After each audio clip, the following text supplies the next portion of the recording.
Before this story begins, I want you to sit with a question. What would you do if the person who held your hand every night while you were dying never once told you they knew you were faking? Think about that. Every single night. For 30 days straight. She came into his room. She didn't know the cameras were watching. She didn't know his eyes were open, just slightly, behind those closed lids. She had no idea that the most feared man in all of Seoul was lying there, still and silent, listening to the quiet sound of her breathing. And yet, she held his hand. Not because anyone asked her to. Not because it was in her contract. Not because she stood to gain a single thing from it. She held his hand because, in a mansion full of people, she was the only one who actually cared whether he lived or died. This is the story of Jae-won-oh. A Korean mafia boss who made a calculated decision to fake his own death, not for escape, not for freedom, but to finally see the truth about the people closest to him. He tested his family. He tested his most trusted lieutenants. He tested the woman he had called his wife for 7 years. Every single one of them failed him. But the one person nobody expected, the quiet maid that most people in that house looked straight through, she passed a test she didn't even know she was taking. And what unfolded over those 30 nights changed both of their lives in ways neither of them saw coming. So stay with me. Get comfortable. Because this one is going to linger. To understand this story, you first need to understand who Jae-won-oh was. He was not a man you approached without being invited. Not a man whose office you entered without knocking twice. Not a man whose eyes you held for longer than necessary. Because the people who had made that mistake had learned, quickly and permanently, not to do it again. At 38 years old, he had spent 15 years building the O crime syndicate from a cramped 2-room office in Itaewon into the most powerful underground organization in South Korea. He controlled ports. He controlled judges.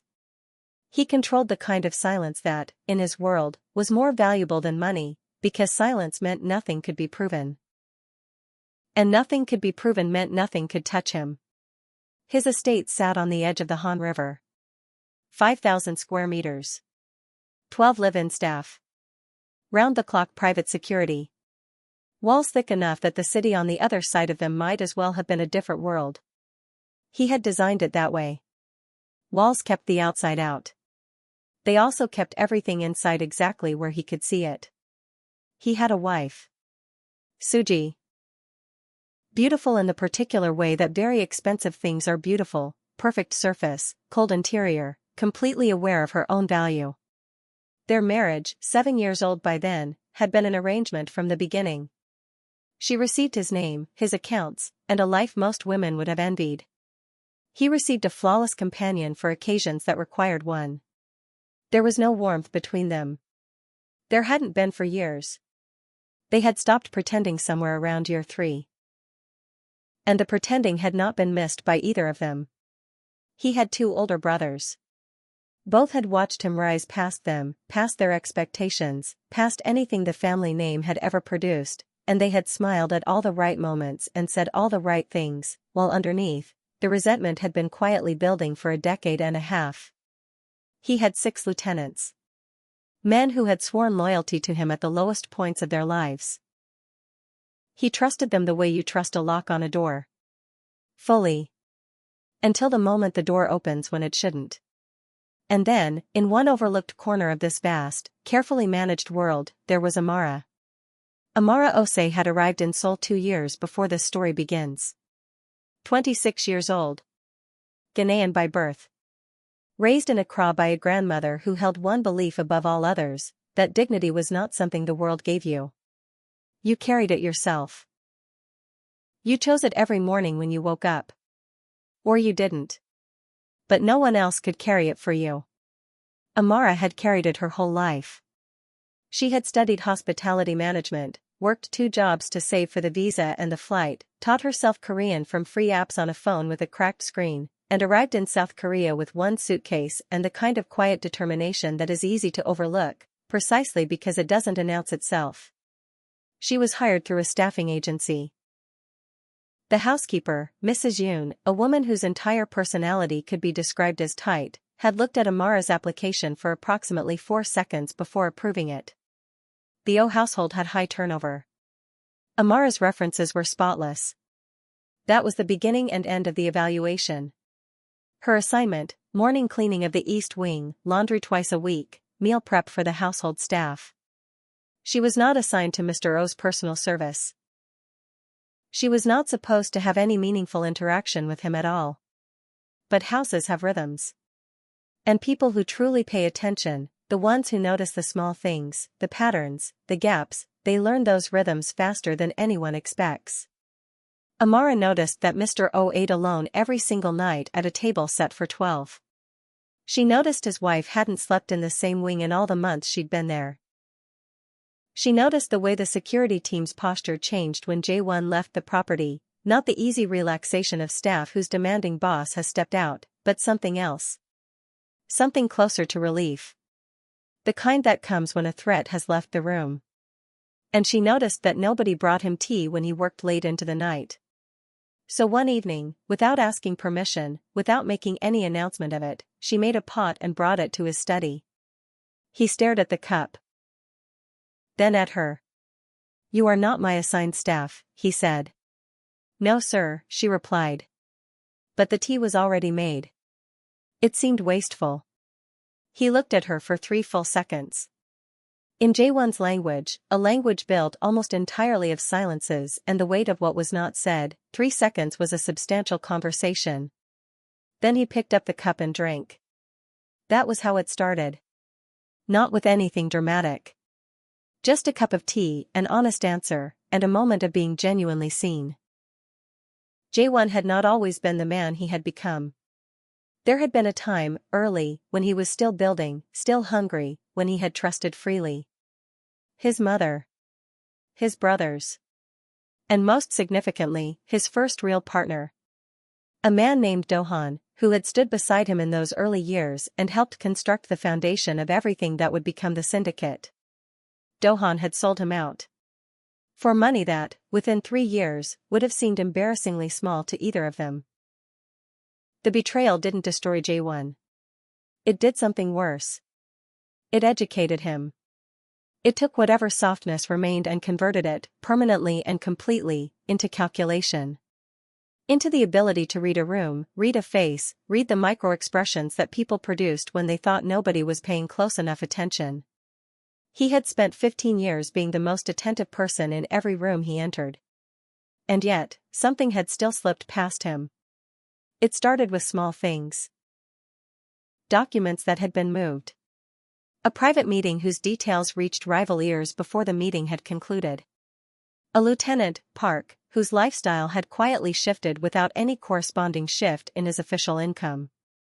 A wife whose conversations with her personal lawyer had taken on a quality he recognized as strategic rather than administrative. Someone close to him was working against him. He was certain of it. The kind of certainty that lives in your body before it becomes a thought. But certainty without proof was just paranoia. And in J1's world, acting on paranoia without proof got people killed. Sometimes the right people. Often the wrong ones. He needed truth. Not performance. Not the careful, curated versions of themselves that everyone around him presented. He needed to see who they actually were when they believed the stakes had changed. And then one night, sitting alone in his study at 3 in the morning with a glass of something he wasn't tasting, the idea arrived. What if he was dying? What if the most powerful man in Seoul was suddenly, terrifyingly mortal, and everyone who surrounded him knew it? What would they do? Who would they become?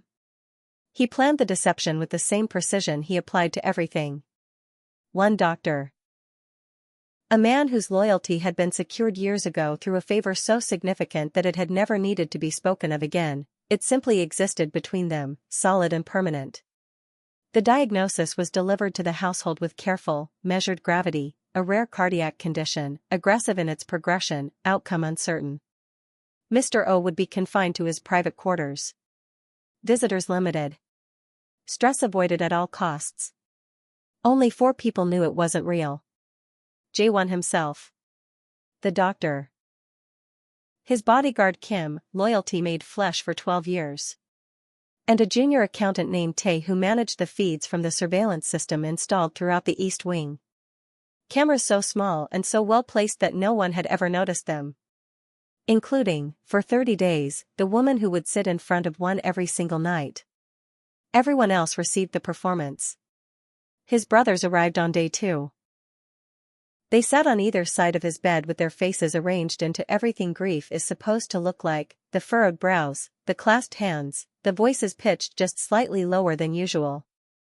And Jaewon lay still and watched them through eyes open just enough to see. Within 20 minutes, before he had even completed the performance of being too weak to hold a conversation, the subject had shifted. Smoothly. Carefully. With the practiced ease of men who had been thinking about this moment for a very long time. The Northern Port contracts. The legal structure of the syndicate's above-ground holdings. The question of who would need to be informed, and in what order, when the time came. They were already dividing the inheritance. He wasn't even fully dead yet. He let his eyes fall closed. He let his breathing deepen into something that looked like exhausted sleep. And in the complete privacy of his own mind, he noted it. Filed it. Moved on. Suji came on day 4. She was dressed beautifully. She always was. She sat beside him and took his hand with a gentleness that was technically perfect and emotionally empty, the same gesture she produced at charity luncheons and public appearances. The one that photographed well and communicated exactly what it was designed to communicate.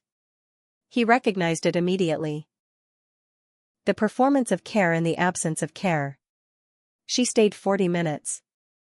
In those 40 minutes, from the far corner of the room, she made 2 phone calls in a voice calibrated to be too quiet for a man in his condition to register.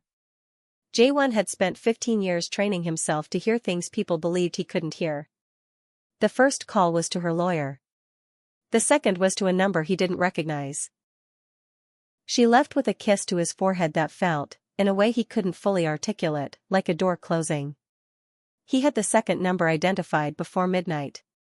It belonged to a man who ran acquisitions for a rival organization, one that had been trying to move into his territory for 3 years. She wasn't waiting for him to die. She was making arrangements to help it along. He lay in the dark and waited to feel rage. It didn't come. What came instead was something quieter and heavier.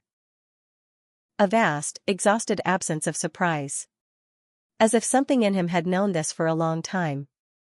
And had simply been waiting, patiently, for the confirmation to arrive. On day 6, something happened that nobody had planned for. It was nearly midnight. The house had settled into its nighttime quiet, that particular stillness of a large property after the last of the staff have gone to their quarters. Jaewon was on his back in the dark, staring at the ceiling, running calculations through his mind the way he did every night when sleep declined to come. The door opened. He went still in a way that had nothing to do with the performance. Genuine stillness. Genuine surprise. Nothing was scheduled. Kim was at his post. The cameras would have flagged an approach. The figure that entered moved slowly, carefully, the particular economy of movement of someone trying not to disturb a sick person. Something was set on the bedside table. Water, he realized, placed with such deliberate softness that it arrived without a sound. And then she sat down in the chair beside his bed. He placed her after a moment. The maid. Amara. The one with the honest answer and the unsolicited tea. She didn't announce herself. She didn't speak. She didn't reach for anything or perform any of the small gestures of care that people produce when they want their care to be noticed. She simply sat. Hands folded in her lap. Completely present. Beside a man she believed was dying, in the dark, in the middle of the night, in a room she had no assigned reason to be in. After perhaps 10 minutes, she reached out slowly, the slow, deliberate movement of someone ensuring they don't startle a sleeping person, and placed her hand gently over his. Her hand was warm. That detail stayed with him later, in a way that the larger, more dramatic revelations of those weeks did not. In a period full of cold discoveries, her hand was simply warm. She stayed an hour. Then she left as quietly as she had arrived. Jae-won lay in the dark long after she was gone, the warmth fading gradually from the back of his hand, and he felt something shift in a place in his chest that he was not used to feeling things shift. He didn't have a name for it. He didn't try to find one. He just lay there and felt it. She came back the following night. And the one after that. Always close to the same time. Always quietly. Always with water, or sometimes a small warm cloth she would press briefly to his forehead and then fold and set aside without making anything of it. And always, without fail, she would sit for a while and hold his hand. She didn't speak much during those visits. What she said softly and without expectation of response, as if she were simply offering her words to the room and didn't need them returned. On the 7th night she said, almost to herself, "You shouldn't have to be alone like this." On the 9th night she hummed quietly for a few minutes. Something slow, in a minor key, from somewhere far from Seoul. It filled the room without demanding anything of it.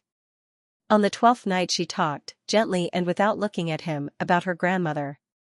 About how her grandmother had been seriously ill once, and how Amara had sat with her every night through it.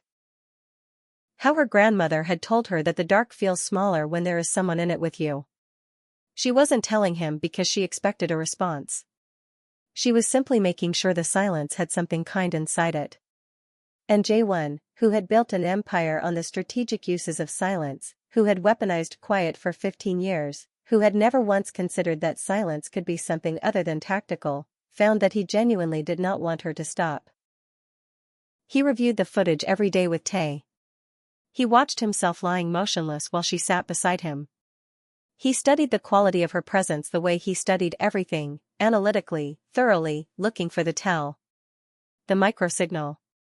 The tiny fracture in the performance that would reveal the calculation underneath.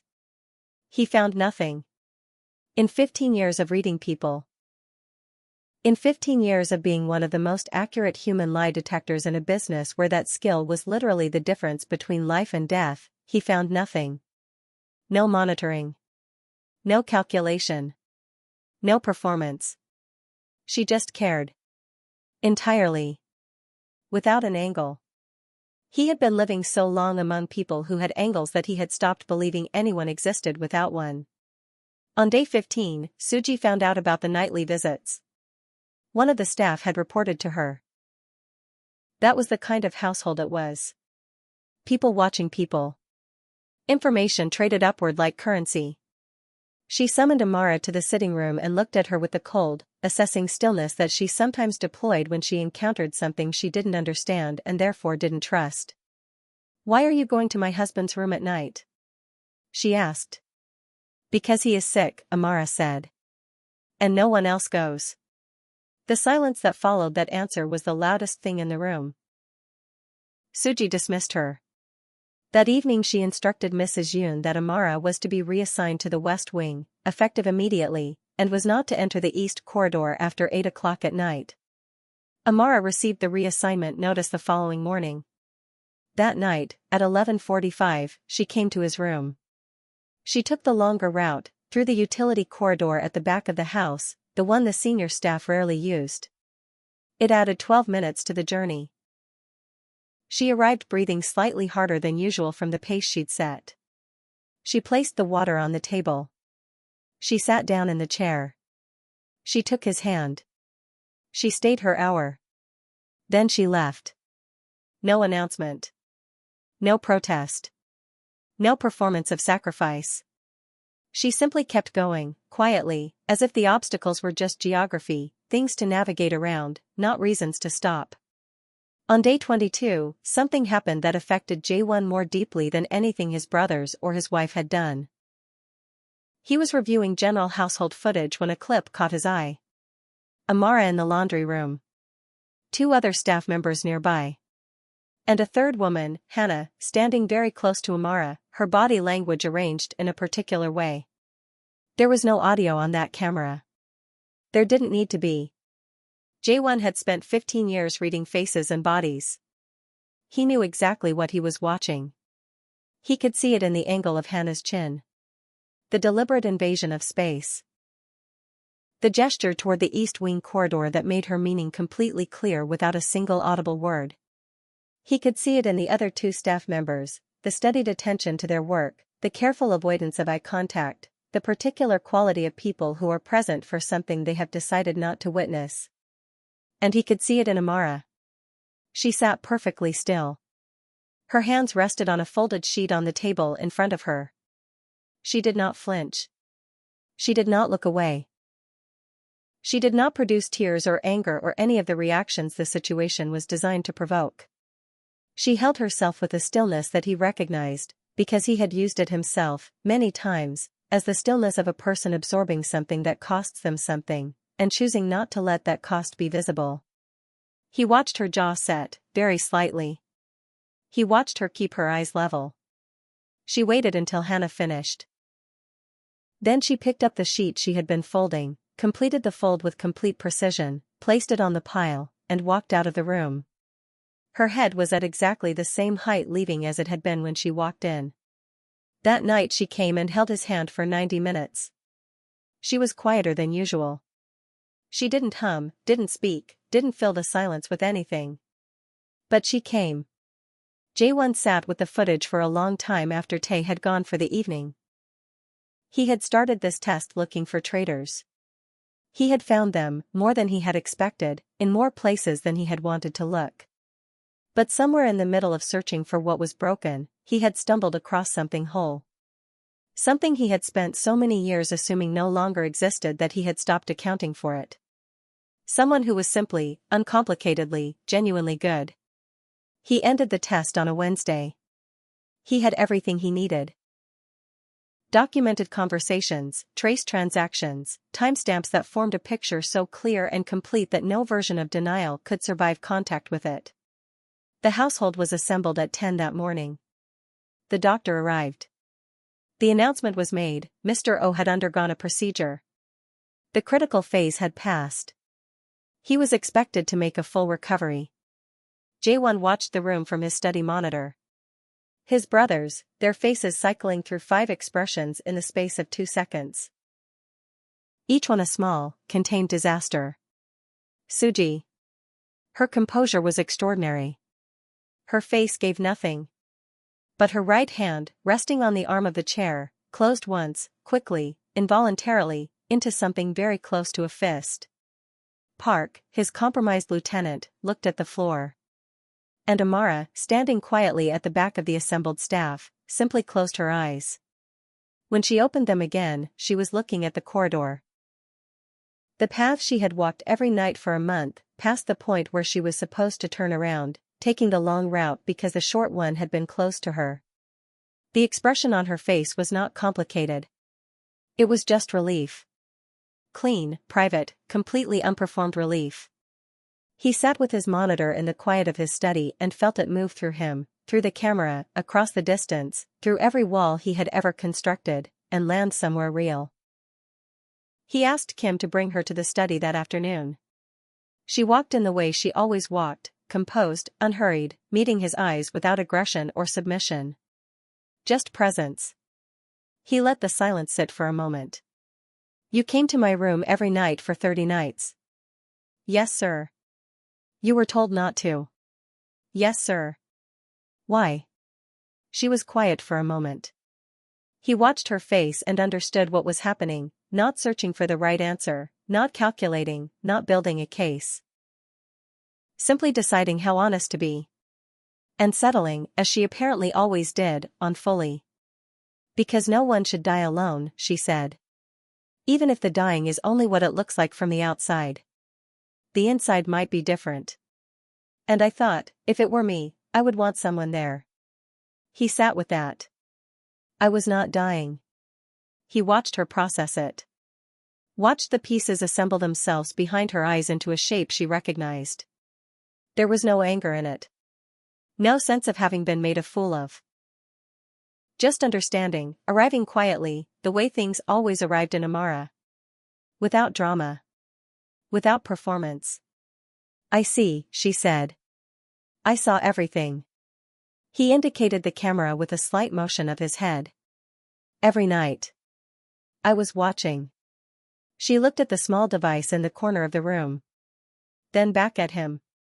Then you know, she said, that I never did anything wrong. No defensiveness. No fear. Just the calm, settled certainty of someone who knows exactly who they are. And has no anxiety about anyone else knowing it too. No, he said. You never did anything wrong. He slid a folder across the desk. Senior household management.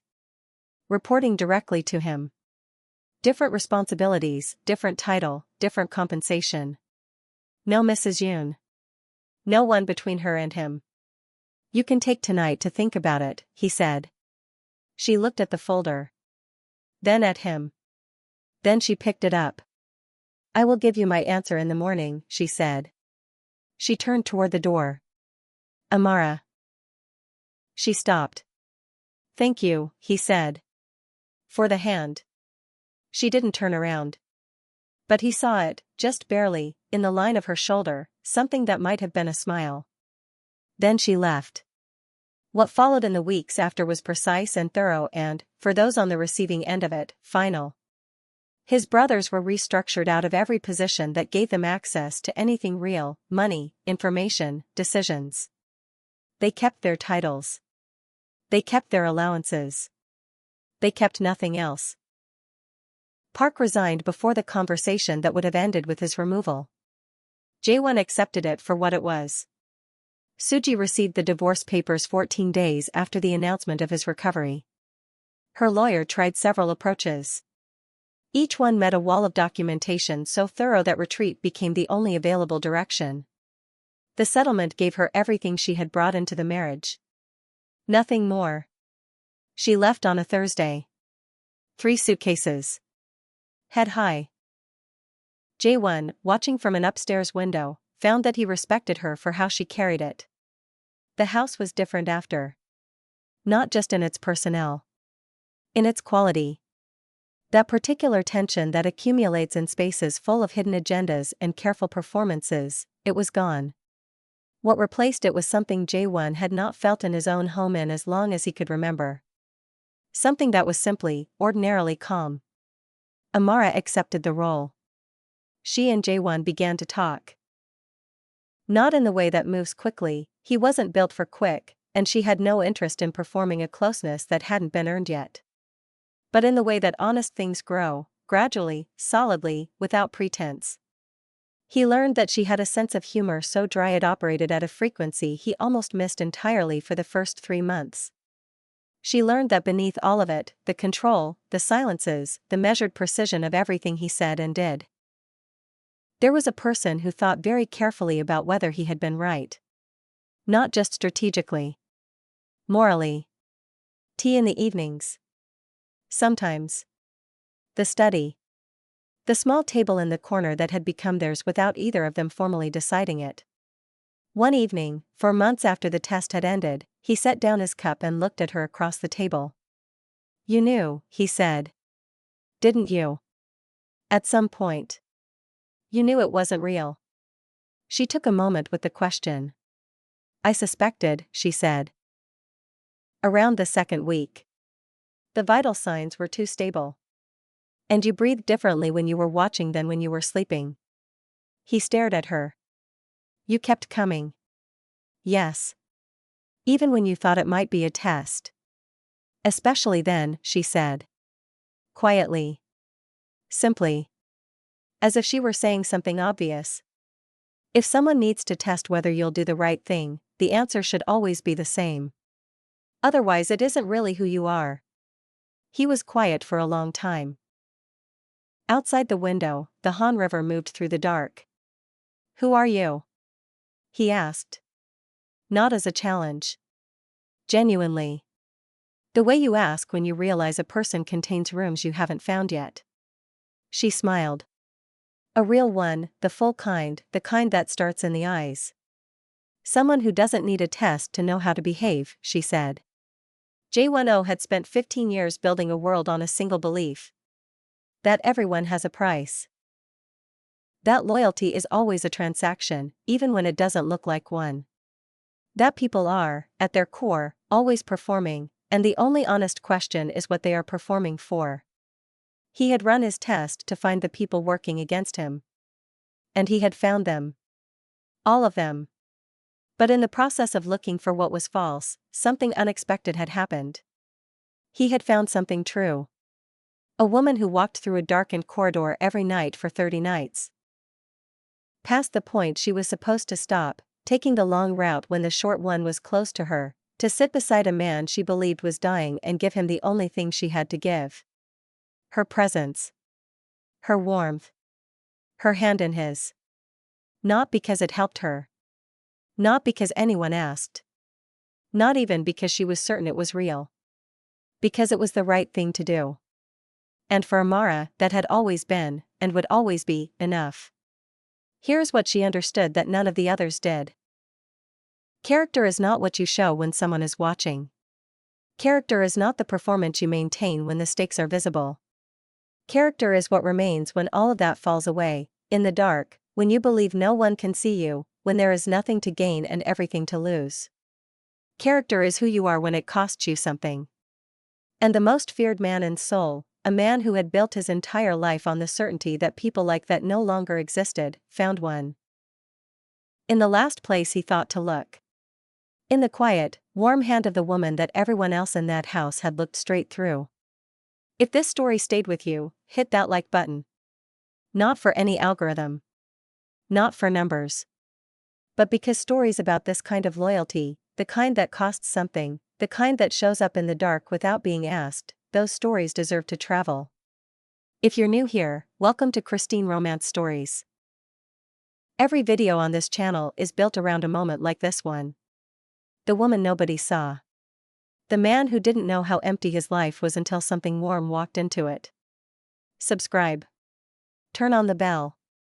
The next story is already written, and I promise you, it is worth staying for. And if you carry a story of your own, something real, or something you've been imagining for a long time, put it in the comments. Some of the most meaningful videos on this channel started exactly there. With someone like you, leaving a few words below. Thank you for watching. Thank you for making it to the end. I'll see you in the next one.